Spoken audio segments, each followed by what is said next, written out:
es el día que hizo el Señor. Por tanto, nos gozaremos y nos alegraremos en Él. Por supuesto que sí. Después de terminar una semana y encontrarnos el día de hoy y hacer un recuento de todo aquello por lo cual podemos alabar y gozarnos en el Señor. Hemos tenido buenas noticias de aquellos que han pasado por una cirugía y que la cirugía fue exitosa. Celebramos eso. También hemos tenido noticias de aquellos que han entrado al hospital, que han sido ingresados por los síntomas a consecuencia del COVID y que han salido del hospital y que ahora se encuentran recuperando en casa. También nos gozamos y celebramos eso. Y otros más que desde sus casas han estado luchando, cuidándose con esto del virus y que van en una franca recuperación. También queremos celebrar todo eso. Y otras noticias más de trabajos confirmados, de provisiones hechas. Y es que a este momento nosotros podemos tener cualquier cantidad de razones para estar agradecidos y para alabar al Señor nuestro Dios. Un día más, un día menos en términos contables, pero también queremos tener el gozo y la expectativa de venir y recibir la palabra de Dios para que Él nos siga guiando hacia donde Él se ha dispuesto con todos nosotros. Y para ir a la palabra, quiero invitarles a que me acompañen en esta oración con que le decimos al Señor así: Señor, en este momento dispongo mi corazón y mi voluntad para ser oidor y cumplidor de tu palabra en obediencia. Guíame con tu Espíritu Santo para ser transformado a la imagen de tu Hijo. Que así sea. En junio del 2017, el escalador Alex Honnold, de 33 años, escaló el Capitán. Y para los que no están familiarizados con el Capitán, es esa roca de granito de 3000 pies de altura que tenemos acá en el Parque Nacional Yosemite, en el norte de California, y que es considerada ampliamente la pared más desafiante del mundo. Muchos la han escalado y muchos también han muerto. Pero los que la escalan usan todo tipo de equipo, arneses, cuerdas, soportes, anclas, cascos, zapatos especiales, etc. Pero este Alex se distingue de todos ellos porque él escala al estilo free solo. Es un hombre que sin equipo, ni cuerdas, ni nada, teniéndose solamente él y sus capacidades para hacerlo. Por eso de ahí el estilo solo libre. Este hombre llega a un punto en la pared donde literalmente queda colgando con la fuerza de sus pulgares. Y este Alex vive de una manera despreocupada para muchos en una furgoneta que él llama mi opción intencional para priorizar mi vocación. Quiero, dice Alex, escalar. Quiero escalar en los mejores lugares del mundo, y ese es mi enfoque. Así que estoy dispuesto a dejar cualquier comodidad, no tener una ducha, tener lo que sea para escalar como quiero, así, libre. Y este hombre continúa diciendo: probablemente soy más intencional con la forma en que vivo mi vida que casi nadie. He tomado decisiones, dice él, claras sobre lo que encuentro valor y qué riesgos también estoy dispuesto a tomar. Estoy haciendo exactamente lo que me gusta hacer porque yo priorizo mi vocación. Es muy fácil, dice él, para usted que está en un sofá, tranquilo en su casa, condenarme como un loco o como un estúpido. pero puedo justificar todas mis elecciones porque yo priorizo mi vocación. ¿Podrías decir tú lo mismo?, termina diciendo él. Y Alex, sin lugar a duda, es alguien que en su modo de pensar, de vivir y hacer, se muestra congruente con lo que toda persona también debe hacer. Y eso lo incluye a usted y a mí. Porque los cristianos no somos la excepción de priorizar también nuestra vocación. De eso se trata el día de hoy, a lo que el escritor bíblico nos quiere llevar. Priorizar nuestra vocación. ¿Cuál vocación? ¿Cuál es la vocación que usted tiene y que yo tengo por igual? No estoy hablando de su vocación como técnico, como profesional en cualquiera de las áreas en las cuales usted se ha desarrollado y que ha estudiado y que ya lleva larga experiencia en ello. No, me refiero a la vocación que usted y yo tenemos por igual y que el escritor se encarga de describirla y que veamos en ella lo que todos estamos llamados a hacer. Que podamos enfocarnos en nuestra vocación. Y vamos al pasaje en Hebreos capítulo 10, versos del 7 al 13, donde el día de hoy nos estacionamos y donde queremos ser enseñados y donde queremos también ser animados para que en el futuro inmediato, ya hoy y mañana y toda la semana, podamos también entonces desarrollar y valorar y caminar con base a la vocación que tenemos del Señor. Ahí en Hebreos capítulo 12, versos del 7 al 13, para que nos pongamos en la sintonía del contexto. Desde la semana anterior hemos venido viendo cómo el escritor trata el tema de la disciplina. Hicimos una distinción de lo que es la disciplina en la Escritura. Dijimos que la disciplina puede ser preventiva y lo es cuando nosotros tenemos de una manera clara en las Escrituras lo que Dios espera de nosotros y que no nos deje espacio para decir que ignorábamos tal o cual cosa. Dios claramente nos dice que desea Él de nosotros y se vuelve preventiva en ese sentido, que podemos conocerlo y actuar en consecuencia. Dijimos también que la disciplina puede ser punitiva. Y es punitiva cuando la persona que ha cometido un pecado no se arrepiente y que persiste en ello y que se degrada y que Dios tiene que actuar en base a su justicia para que entonces esta persona no camine en esa perversión y se degrade aún más. Y que puede ser tan extremo el castigo que Dios puede tomar a esa persona, incluso a través de la muerte, pero sin que esta persona pierda su salvación. Es una disciplina punitiva. Dijimos también que la disciplina puede ser restaurativa. Es con la persona que ha cometido una falta, un pecado, pero que se arrepiente. Y el arrepentimiento lo lleva a él, a ella, a restaurar su comunión con Dios y en ánimo seguir adelante, perseverando en la fe, aun cuando las consecuencias puedan continuar. Sí, es perdonado, sí, es restaurado, pero en muchos casos las consecuencias se mantienen. Pero esta persona puede seguir adelante. Es una disciplina restaurativa. Y dijimos también que la disciplina puede ser formativa. Es esa disciplina en donde Dios nos muestra que no es por consecuencia de un pecado o de una falta, sino por el deseo que Él tiene de desarrollarnos, de renovarnos, de llevarnos a la madurez, pero para lograrlo, para hacerlo, Él hace uso de circunstancias que nos pueden parecer difíciles.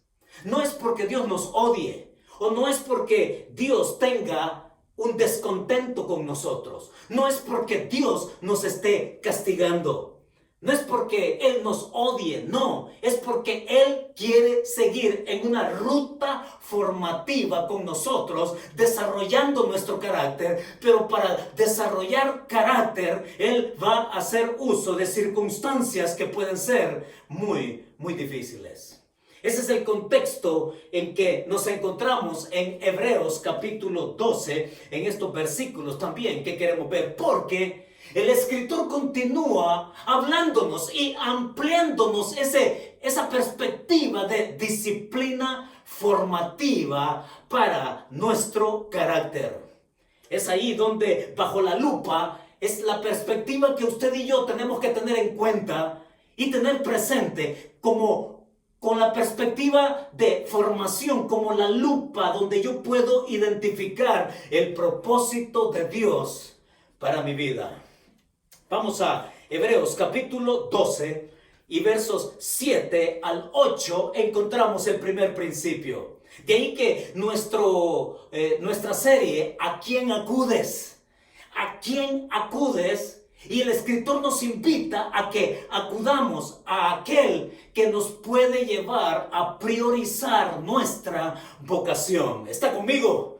¿Está listo? Tome su Biblia y Hebreos capítulo 12, versos 7 y 8 nos ofrece el primer principio. Y dice así, 7 y 8. Si soportáis la disciplina, Dios os trata como a hijos. Porque ¿qué hijo es aquel a quien el Padre no disciplina? Pero si se os deja sin disciplina, de la cual todos han sido participantes, entonces sois bastardos y no hijos. El principio que nos propone el escritor en la continuación de hablarnos de la disciplina formativa es que la disciplina, mis hermanos, dice el escritor, la disciplina me comprueba cuánto le importo a Dios. Dígalo conmigo, la disciplina me comprueba cuánto yo le importo a Dios. Y en estos versículos 7 y 8, a través de una pregunta que la entendemos acá en la gramática con la cual nos encontramos, tanto en el castellano derivado del texto griego, dice, ¿qué hijo es aquel a quien el padre no disciplina? Y es una pregunta retórica. Es decir, que es una pregunta que se responde por sí misma. Y es interesante, pero cuando nosotros retrocedemos al versículo 5, cuando él dice, hijo mío, no menosprecies la disciplina, es decir, la paideas, la disciplina, el desarrollo, la formación que se le da a un niño. Ahora en el versículo 7 dice que cuando nosotros nos disponemos a ese desarrollo, a esa paideas, a esa disciplina, Dios nos trata como a hijos. Y esta es la vocación. Esta es la vocación a la que hemos sido llamados. Y en el versículo 7 dice, entonces, ¿por qué? ¿Qué hijo es aquel a quien el padre no disciplina? Es algo que se da por hecho. Es algo que nos presenta cuánta importancia tenemos cada uno de nosotros para Dios, que Él, identificado aquí como lo que ha dicho ya también en los versículos anteriores, como Padre, nos muestra en un principio que nosotros somos hijos. Somos y tenemos la vocación de hijos. Y esto es interesante. Entonces, lo que yo entiendo del pasaje y se lo transmito a usted, que emerge de la escritura misma, es que nosotros como hijos tenemos el derecho a ser formados. Y esto es muy importante en nuestro concepto actual de cómo la sociedad concibe los derechos de todo mundo. Los derechos de la mujer, los derechos del hombre, los derechos del niño. Y déjeme leerle algunos de los derechos que internacionalmente son reconocidos para toda criatura, para todo niño. Vamos, es ese derecho de hijo. ¿Cuáles son los derechos del hijo según los conceptos sociológicos alrededor del mundo, de manera internacional? Primero, algo básico en todos esos derechos es que el niño tiene derecho a ser formado. Sí, da por sentado que es algo inherente para el niño, para la criatura. Y esos derechos del niño van desde el derecho a nacer, ¿sí? El derecho a nacer, el derecho a jugar, el derecho a ser alimentado, el derecho de tener un hogar, derecho a la salud, derecho a la educación, derecho a tener una vida y una familia, derecho a la nacionalidad, derecho a la igualdad, derecho a opinar, derecho a no trabajar. Es que cuando hablamos de los derechos reconocidos como tales para una criatura, hombre, aquí en la pregunta que nos hace o que propone el escritor dice, ¿qué hijo es aquel a quien el padre no disciplina? Es porque también espiritualmente, oigan, los conceptos sociales sobre los derechos del niño, todos los damos por sentado, los aceptamos, claro que sí, pero de igual manera, aquí el escritor nos está diciendo que nosotros como hijos tenemos el derecho espiritual para ser formados. Esto me encanta. Me encanta porque, hombre, fíjense, y quiero hacer una crítica aquí en este aspecto haciendo un paréntesis. Porque han pasado apenas 10 días hablando de los derechos del niño de manera internacional y social. Por ejemplo, en este país apenas han transcurrido 10 días, óigalo, 10 días del presidente Biden. Y quiero ser bien claro con usted. Y quiero que me entienda y no quiero que me malentienda, por favor. Porque a la luz de la Biblia, como pastor, como cristiano, usted y yo estamos llamados a orar por nuestras autoridades. Y estoy claro que como cristiano yo tengo que orar por el presidente Biden. Pero eso no significa que yo esté de acuerdo con muchas de las cosas que él propone. Y una de las cosas que él ha propuesto en los últimos 10 días de los que lleva de su presidencia, oiga, es patrocinar una vez más el aborto en este país a través del movimiento Parenthood. Sí, ahora este presidente le ha apostado al aborto. Este presidente es un abortista. Y es algo con lo cual yo no estoy de acuerdo, ni usted debería estarlo. Todavía me extraña y me sorprende cuántos cristianos comulgan con una ideología de muerte. Y que una criatura, como lo dicen los mismos, y mire la contradicción de la ideología versus los, en este caso, derechos del niño. El niño que tiene derecho a nacer, no puede nacer en este país porque es patrocinador de la muerte de una criatura en el vientre de su madre. Y le invito a que usted vea lo cruel, lo horrendo, lo satánico, lo destructivo que es un aborto cuando usted ve ese niño cortándolo a pedazos en un legrado. Le invito a que usted se ponga en silencio a contemplar eso y que saque conclusiones si eso es moral. No, pues este presidente está de acuerdo con eso y firmó ya un decreto que Trump había blindado esa práctica. Si una de las cosas que tenemos que aplaudirle a Trump, con todo y que le guste o no le guste a usted ni a mí, oiga, el hombre fue un protector de la criatura en el vientre de su madre, prohibiendo aquello, sin patrocinarlo, pero contrario a eso, una de las cosas inmediatas que ha hecho es patrocinar el aborto en este país, y no solo acá, sino también en otros países del mundo. A eso vamos. Esa es la ruta presidencial de este hombre. Bueno, ¿por qué cierro el paréntesis aquí? Lo cierro y usted saque conclusiones. Ahora a lo que venimos. ¿A dónde estamos? ¿Sí? Estamos acá hablando que usted y yo tenemos una vocación de hijos. Y como hijo, la pregunta nos instala en el derecho mutuo que tenemos de como hijos tenemos el derecho de ser formados por el Padre. Eso lo da por sentado Él, como se da por sentado lo otro en cuanto a los conceptos sociales de los derechos que tiene una criatura. En el caso nuestro, como hijos tenemos el derecho de ser formados por ese Dios. En esta pregunta retórica, y sigue explicándolo allá en el verso 8.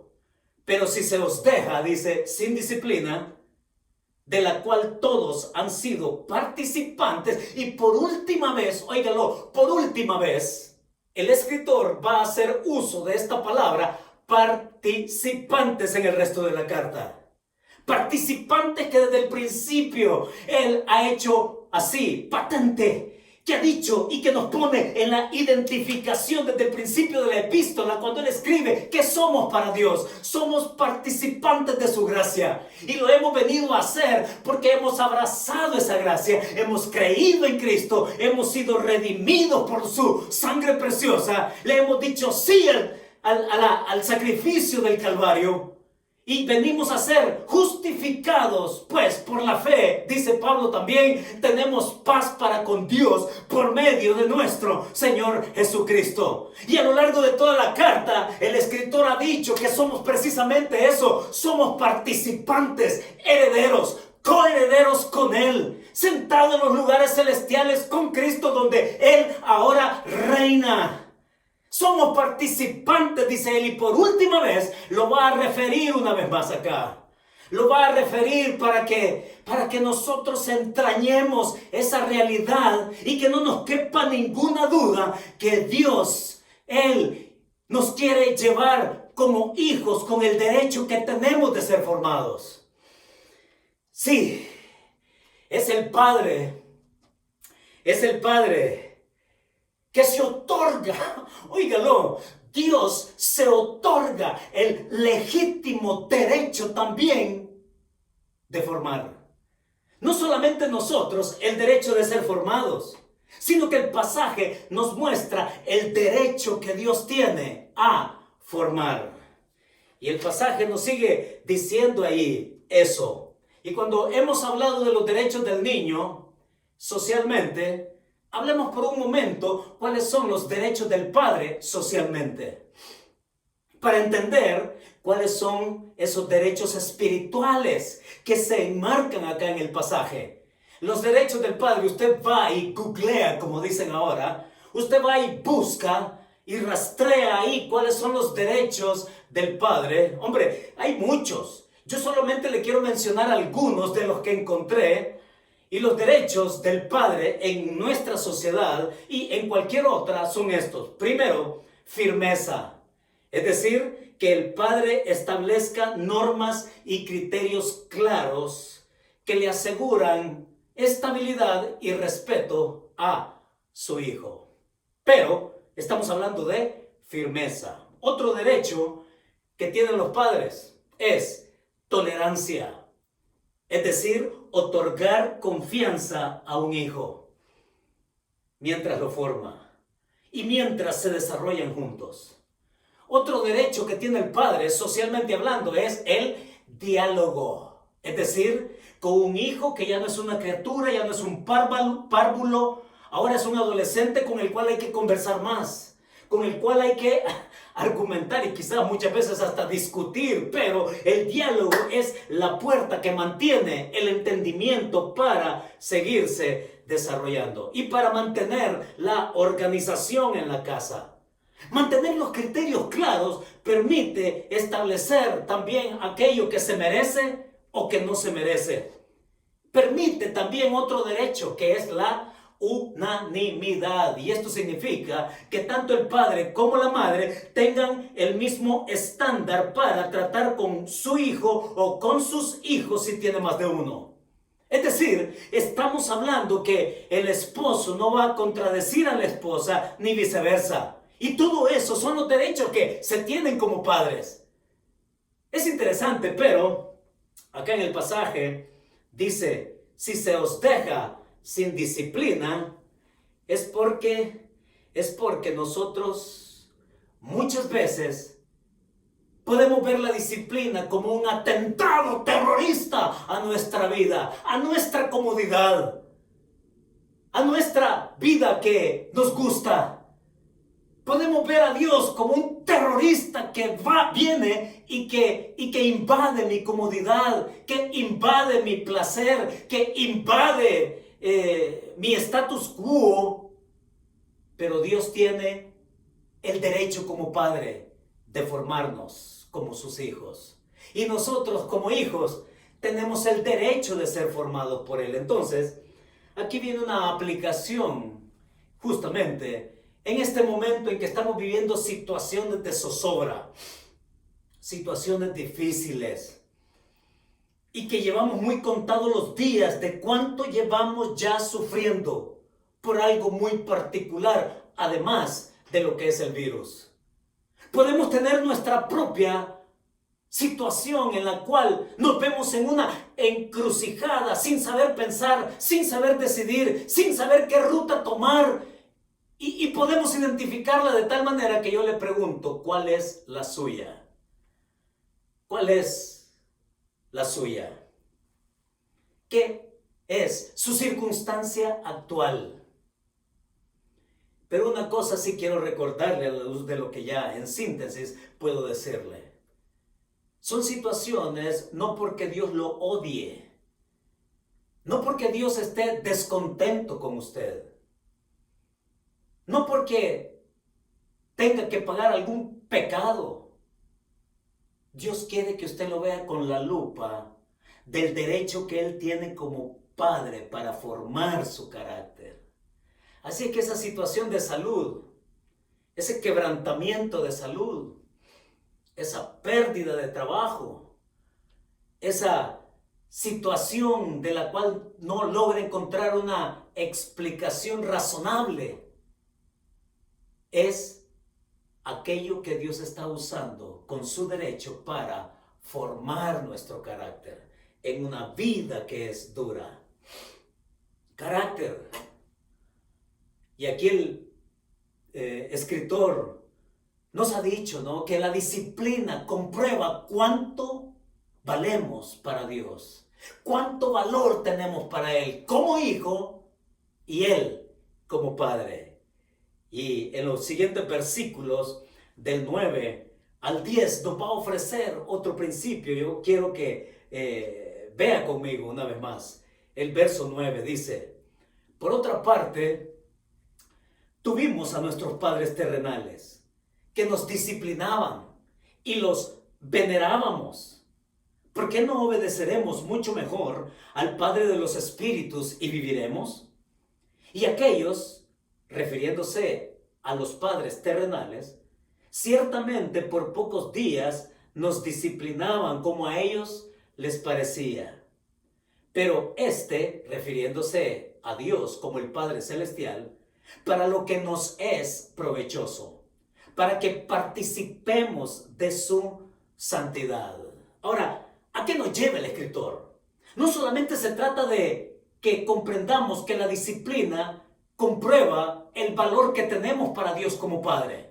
Ahora nos va a decir en los versículos 9 y 10 que la disciplina formativa también me prepara en su visión para lo que es eterno.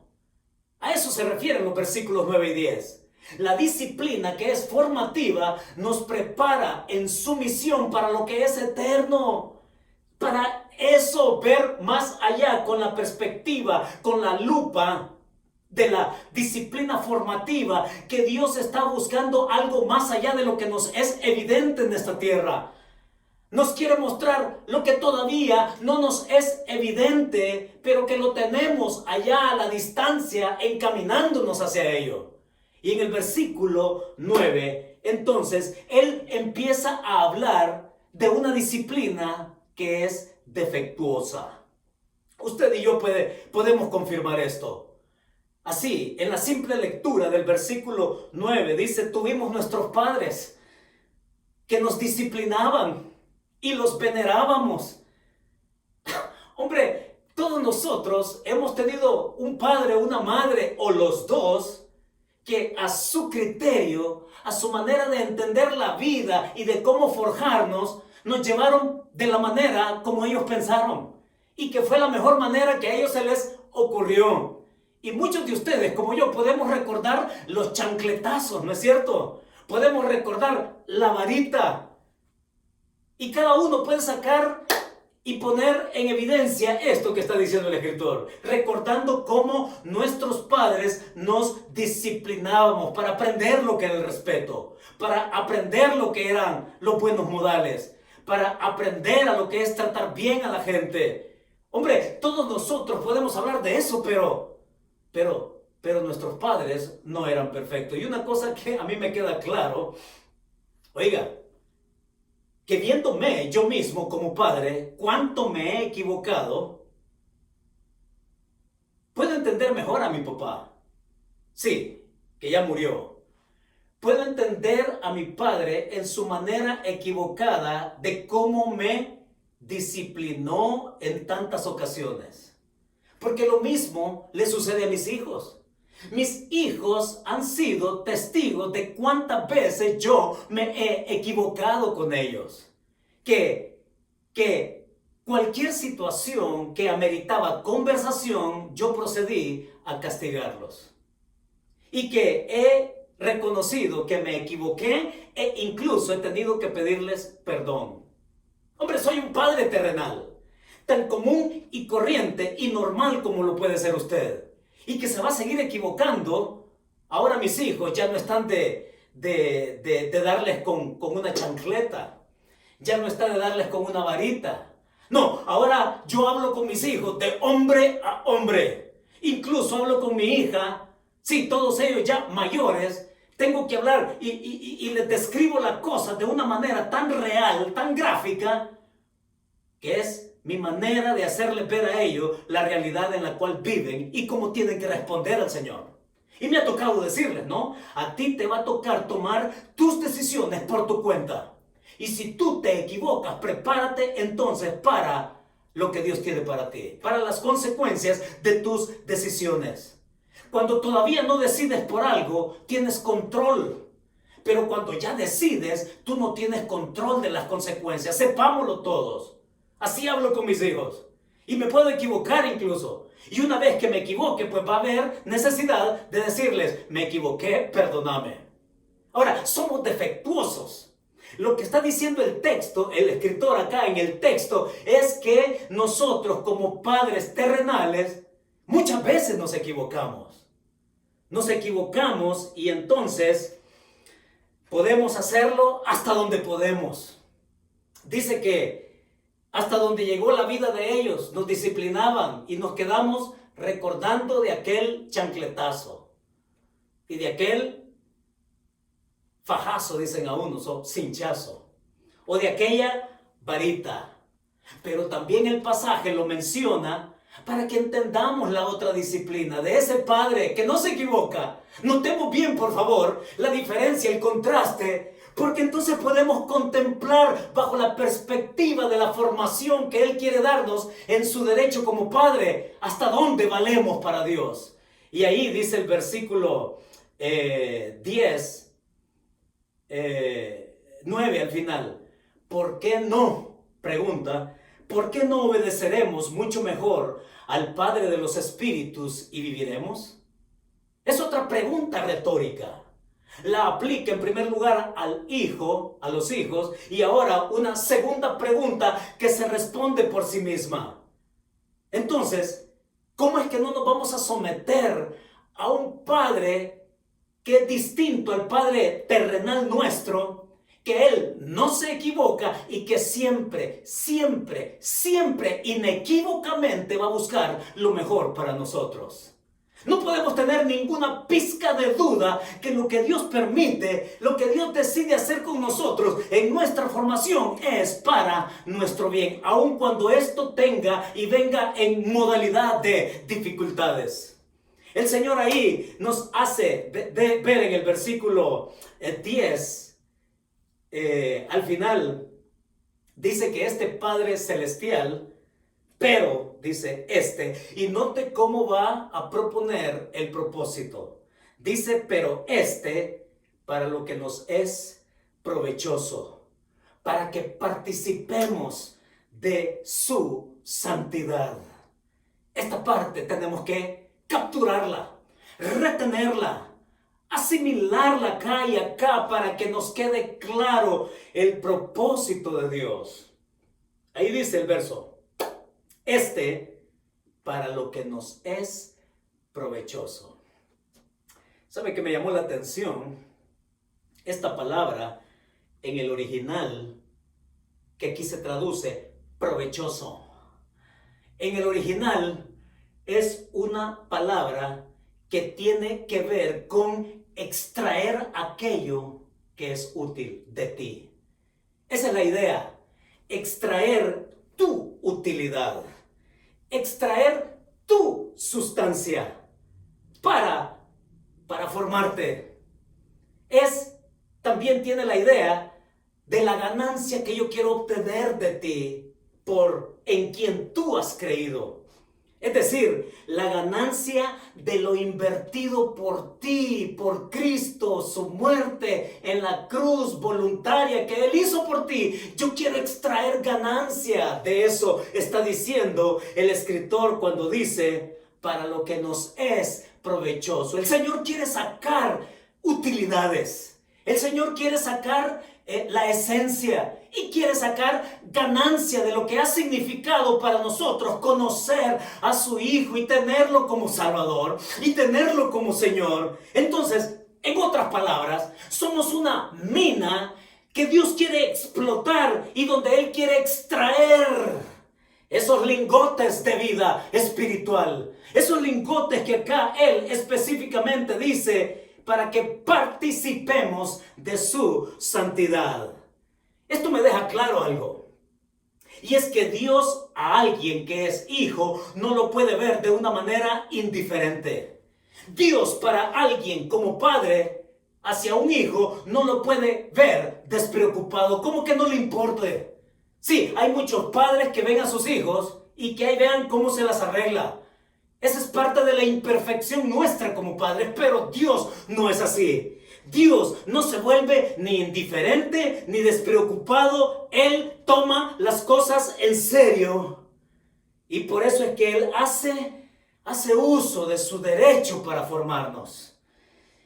La formación de los padres terrenales, entonces, se contrasta con ese Dios que constantemente quiere sacar la utilidad de nuestra vida como hijos, forjándonos en nuestro carácter.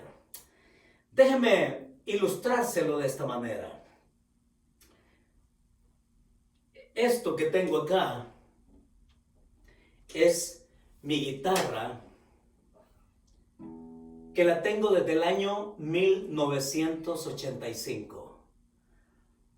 Algunos me la han querido comprar, pero esta guitarra encierra tanto sentimentalismo, no solo por el tiempo que llevo de tenerla, desde 1985,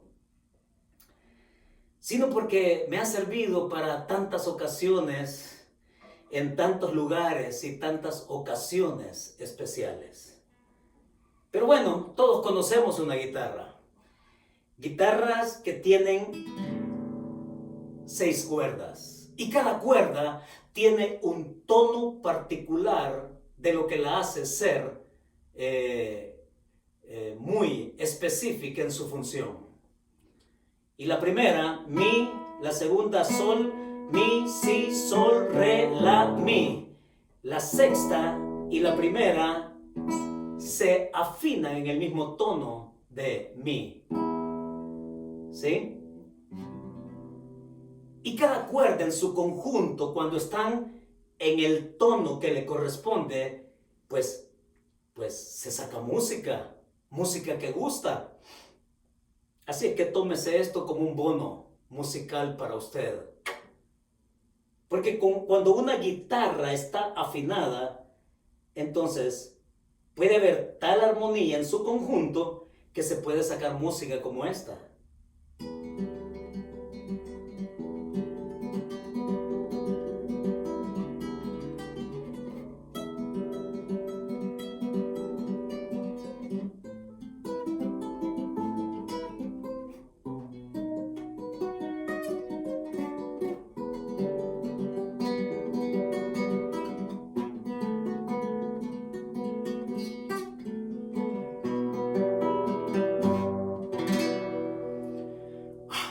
tómenla como un bono de esta mañana, de esta noche, de esta tarde, donde quiera que se encuentre, en el horario que esté.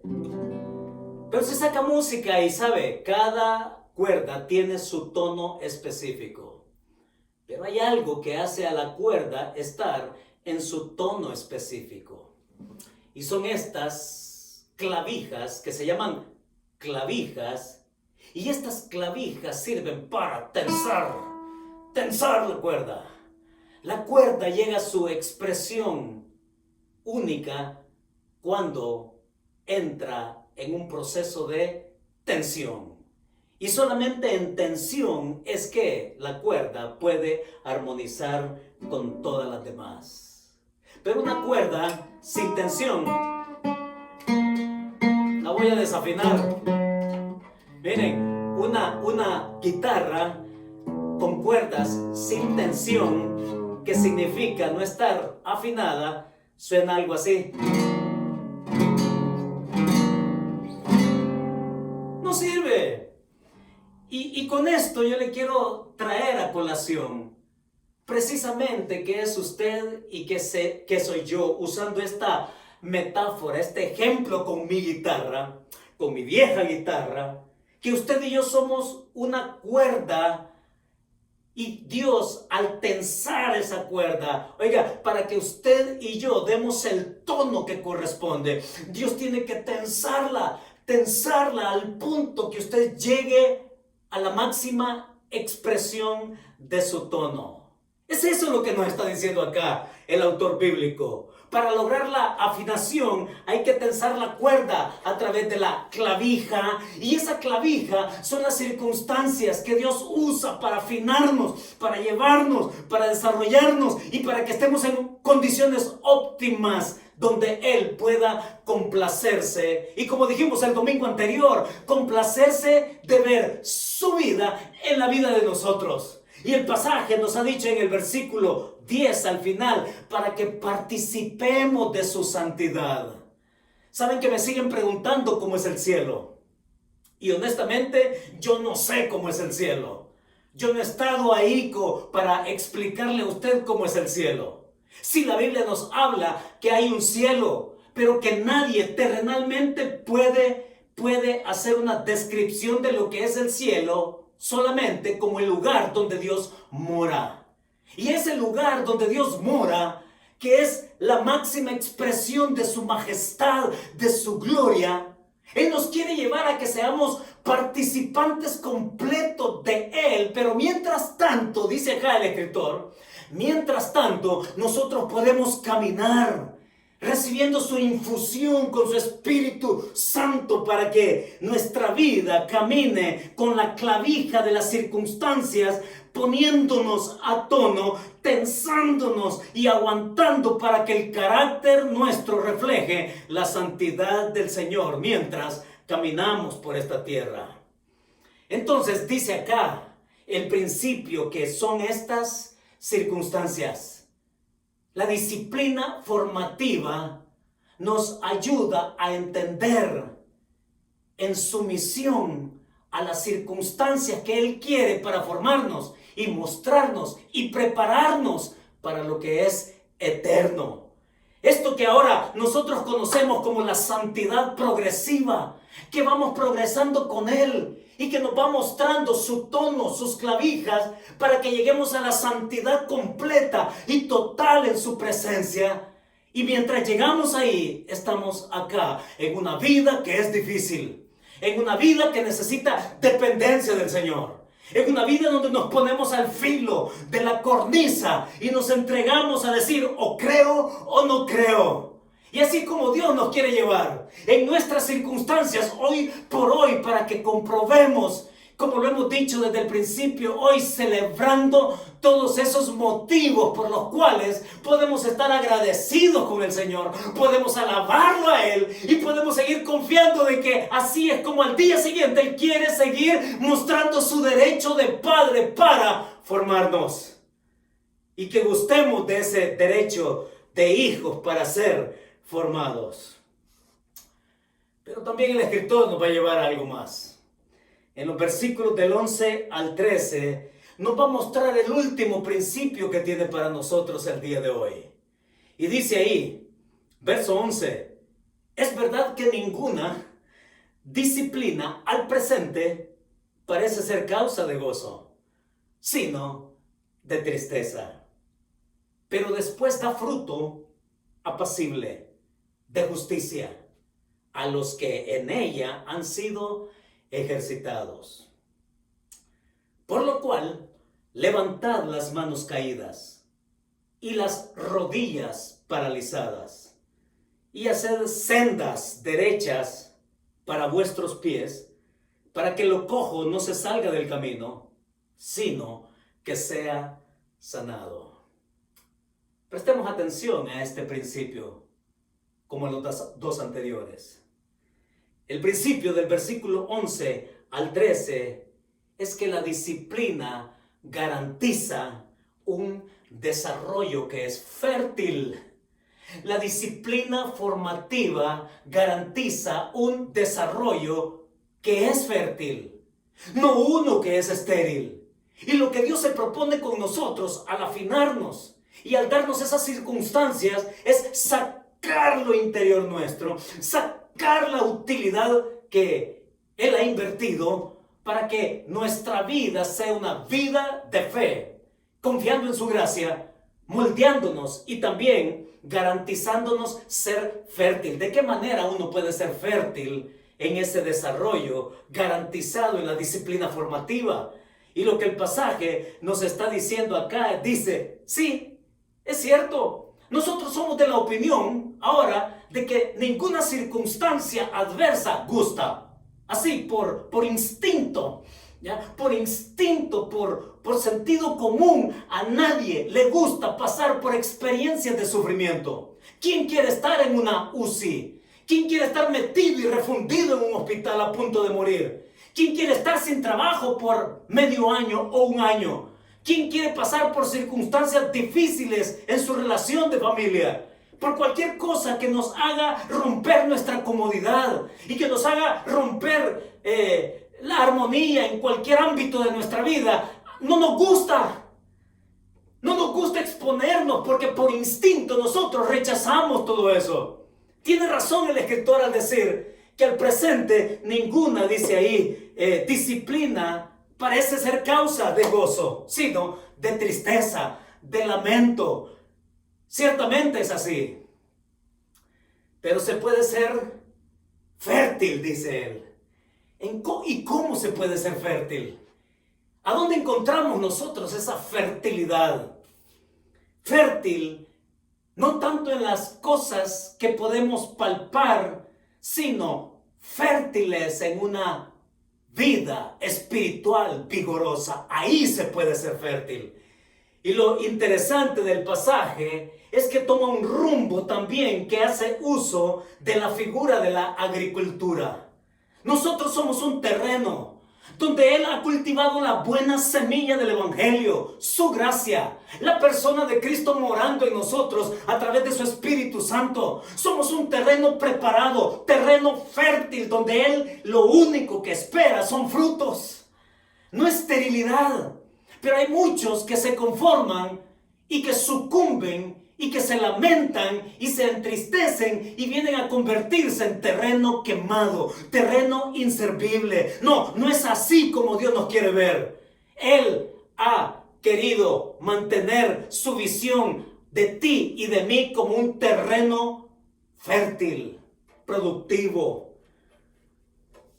Y porque la vida es difícil. Y porque la vida es difícil, se necesita un carácter fértil, un carácter fuerte al presente, no un carácter estéril, pero fértil en la comunión con Dios, fértil en caminar con Él, fértil en la disciplina que se asegura, que se garantiza, fructífera en un vigor espiritual. Es que todo se refiere cuando, hermanos, tenemos y hablamos de fertilidad en la vida espiritual, es que nosotros podamos desarrollar el carácter de Cristo en nuestra vida. Es así como Pablo lo refiere en muchas de sus cartas y podemos hacer memoria de varios pasajes escritos por él. Pero ahí a los tesalonicenses, Pablo les dice a los tesalonicenses que la voluntad de Dios es vuestra santificación. Pablo le va a decir a los filipenses, hemos sido llamados a santificación. Es Pablo el que dice que el Espíritu Santo nos lleva y nos guía a un propósito que es ser santos como Él es santo. Es lo mismo que Cristo también dijo en su momento a sus discípulos, el que lleva fruto, dice ahí, a sus discípulos que Él escogió, que creyeron en Él, que caminaban con Él, que tenían comunión con Él. Él les habló de cómo iba a continuar la cosa una vez Él ya no estuviera. Y les dijo que ellos estaban para llevar fruto, como discípulos, seguidores, hijos de Dios. Y el que lleva fruto, dice, lo limpiará, lo va a podar para que lleve más fruto. De eso se trata la fertilidad espiritual. Se trata de vitalidad en el Señor, de fuerza, de madurez, de confianza en el carácter que Él quiere que nosotros tengamos en medio de nuestras circunstancias, sin dudar que Él es Padre y sin dudar que somos hijos. Te lo quiero decir una vez más.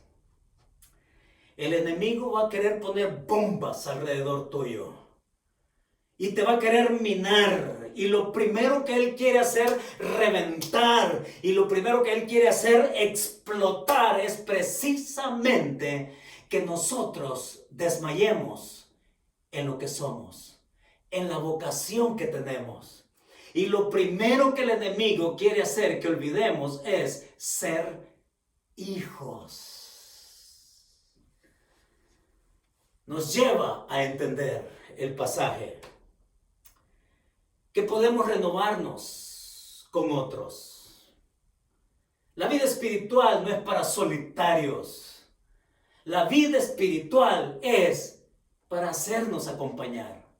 Dios nos bendice cuando nos hacemos acompañar. Podemos ser fértiles y mucho más fértiles cuando alguien más camina con nosotros. Y una de las bendiciones que yo puedo compartirles y que le sugiero y que le he dicho más de alguna vez que lo intente, es que ore con alguien más por teléfono. Busque a una persona donde le mantenga con la lupa la perspectiva del propósito de Dios y el desarrollo que quiere tener en usted. Busque una persona que le invite a aceptar los desafíos de crecer, de madurar y de caminar en medio de las circunstancias. A otra persona que tan igual que usted la puede estar pasando muy mal, pero que le puede inspirar a confiar en el Señor, a orar más. De eso se trata la vida fructífera. Oración, palabra, iglesia, relación con otros, animarnos unos con otros y que tú no te quedes en tu deterioro. No te quedes en tu deterioro. No te conformes en tu deterioro ni a una vida personal estéril. Busca a alguien que camine contigo, que te diga dónde es que tienes que reforzar tu carácter. No sin el ánimo o no con el ánimo de ofenderte o de mostrar tus debilidades. No, con el ánimo de verte mejor para Cristo y sacar la utilidad que Él tiene contigo. Es así como la disciplina toma sentido en nuestra vida. Una de las cosas es que cuando alguien descubre nuestras debilidades o se da cuenta de nuestras debilidades, nosotros lo peor que podemos hacer es predisponernos a que una persona nos acompañe, a que una persona nos anime, a que una persona nos sostenga del hombro y nos empuje y nos lleve adelante. Nos predisponemos a eso. Pero déjenme hablarles de una persona. Déjenme hablarles de Ken Lam. Ken Lam fue parte de un equipo de americanos que llegaron a El Salvador en un viaje misionero de corto plazo. Y Ken conoció a Patricia, una de nuestras joyas de la iglesia, una de las rosas de nuestro jardín. Se enamoraron, se casaron. Y es lindo cómo Dios ha encaminado a una pareja que sabe animar a otros, que sabe llevar a una pareja así, con el potencial de uno y del otro, a animar a otros, dentro de los cuales yo pude estar en su lista. Y qué hermoso, ¿no? Cuando uno baja su guardia y entonces se deja tocar por el corazón de personas que saben que Dios busca utilidad en nuestra vida. Así fue mi experiencia con Ken y con Patty, un hombre y una mujer, un matrimonio que sabe animar. Y fue lindo cuando en una ocasión Ken y Patty me dicen: Héctor, te amamos a pesar de tus errores. Y créanme que mi instinto y mi ego y mi orgullo me llevaron a pensar en esas palabras, y entonces yo dije, bueno, ¿y quiénes son para decirme esto? Pero después el Señor habló a mi corazón y las recibí como palabras de exhortación y de ánimo. Y cuando yo hablo con Ken o con Patty, me doy cuenta cómo fueron instrumentos de Dios en un momento en el cual Dios quería seguir sacando utilidad y ganancia de mi vida. Es con ellos que pude ver que Dios todavía tiene algo para mí. Y cuando Ken y Lan, Dios los pone en mi camino, fueron como esas dos personas, como esa catapulta que me empujaron a seguir adelante y encontrar que Dios verdaderamente tiene un propósito. Tiene un propósito más allá de la tristeza que cualquiera de nosotros podemos encontrar en las circunstancias actuales. Pero qué lindo, porque ¿saben qué? Yo me apropié de esa expresión de Ken y de Patty. Y es así como le he dicho a tanto, ¿no? Te amo a pesar de tus errores. ¿Y cómo no sentarme con ellos dos? ¿Y cómo no descubrir mi corazón? ¿Y cómo no aceptar su autoridad? ¿Y cómo no dejarme ministrar por alguien que me muestra un corazón compasivo? Y llegué a una conclusión de lo que este hombre y esta mujer me enseñaron y me ministraron. ¿Saben cuál fue mi conclusión? No puedo ser menos que eso con alguien más. Y cuando me topo con personas que pasan por situaciones difíciles y censurables por cualquiera, sí, situaciones en donde quizás lo más común sería que todos agarren piedras y se las lancen. Pero cuando me encuentro con personas así, lo menos que le puedo mostrar es el corazón con que un Ken y una Patty estuvieron dispuestos a mostrarme y decirme: Héctor, te amamos a pesar de tus errores. ¿Cómo no dejarme tocar por alguien así? ¿Cómo no bajar mi guardia y rendirme a lo que ellos con su actitud y corazón muestran con el gran propósito de Dios para saber que podemos seguir adelante? No sé en qué punto del camino alguien ya se pudo haber quedado allá, varado, retrasado, pero una cosa es cierta: sí, nos amamos a pesar de nuestros errores. Estamos en el taller de reconstrucción. Estamos en el hospital, estando ahí, recuperándonos. Es Dios quien nos lleva adelante. Y gracias a un hombre como Ken y Patty, yo puedo encontrar un horizonte tan amplio como lo fue al principio. Tan amplio como para que Dios nos guíe y me guíe a ello. Muchos tratan con tus cargas con censura. Muchos tratan con tus heridas y caídas con piedras. Pero qué hermoso es ser como ellos. Y me retaron a hacerlo. Amar a alguien a pesar de sus errores. ¿Por qué digo esto? Porque la vida cristiana, mis hermanos, nos lleva por las encrucijadas donde necesitamos ser fértiles en compañía de alguien más. Necesitamos ser fructíferos, tanto como Dios se lo ha propuesto con nosotros. Y qué hermoso es encontrar compañeros del camino, compañeros de la carrera, compañeros de la hazaña, compañeros de la gracia y de la misericordia, donde otros pueden ver que sí es real, que Dios sigue teniendo expectativas con sus hijos, porque Dios tiene el derecho de formarnos y nosotros tenemos el derecho de ser formados.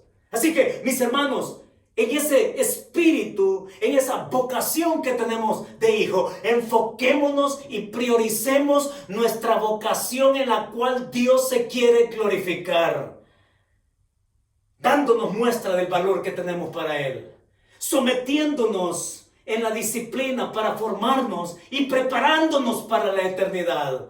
Y mientras caminamos por esta tierra, entonces también una disciplina formativa donde otros pueden ser soporte de nuestro espíritu, de nuestra alma, de nuestro corazón para seguir poniendo nuestra mirada en el autor y consumador de la fe, nuestro Señor Jesucristo. Entonces la verdad con que nos quedamos en casa el día de hoy, la verdad es esta: muestra tu credencial de hijo sumiso para ser fértil en tu proceso de formación. Es la verdad que nos deja el escritor a los hebreos. Muestra tu credencial de hijo sumiso para ser fértil en tu proceso de formación. El Señor quiere sacar la utilidad del pago en su gracia de tus pecados y de los míos en la persona de su Hijo Jesucristo, para encaminarnos a la santidad completa en su presencia. Oramos. Padre, muchas gracias por esta ocasión tan especial, donde nos ponemos, Señor, al descubierto en tu palabra, pero sin temor, Señor, sin ansiedad, sin dudas, porque como Padre podemos estar seguros de tu propósito, Señor, con nosotros, que lo que tú haces o lo que tú permites es con la seguridad de nuestro beneficio. Ayúdanos, Señor, con tu Espíritu Santo a aceptar el reto de tu disciplina formativa en nuestra vida. Y ayúdanos, Señor, a ser hermanos mayores como un Ken y como una Patty, que impulsan el corazón, el espíritu, el alma de tantos, para que podamos seguirte viendo como el Señor de nuestra vida. Y para que podamos seguir siendo para ti lo que tú te has propuesto, Señor. Con tus expectativas elevadas de cada uno de nosotros, forjándonos en la santidad mientras caminamos por esta tierra, hasta la santidad plena de tu presencia, Señor. Muchas gracias, Padre, por tu palabra. Muchas gracias por el derecho de ser hijos. Muchas gracias por tu derecho de ser padre y en esa relación a través de tu Hijo, dejarnos guiar en tu voluntad. Así lo pedimos, así lo agradecemos, en el nombre del Señor Jesucristo. Amén y amén. Mis hermanos, que Dios nos bendiga.